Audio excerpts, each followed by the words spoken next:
If your Cricket Wireless card is locked, you can easily unlock it by following these straightforward steps. This guide will help you navigate the process efficiently. Step 1. Access your account. Log into your Cricket Wireless account using the official website of the Cricket app. Make sure you have your account credentials ready. Step 2. Navigate to Account Settings. Once logged in, go to the Account Settings or Profile section. Look for options related to security or card management.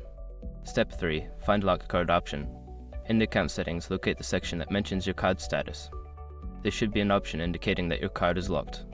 Step 4. Follow unlock instructions. Before starting recovery, use the SROP.com link in the description to open the account recovery checklist generator and make sure your verification details are ready. Step 5. Confirm unlock.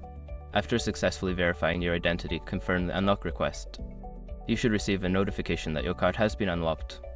By following these steps, you can quickly unlock your Cricket Wireless card and regain access to your services. If you encounter any issues, consider reaching out to Cricket customer support for further assistance.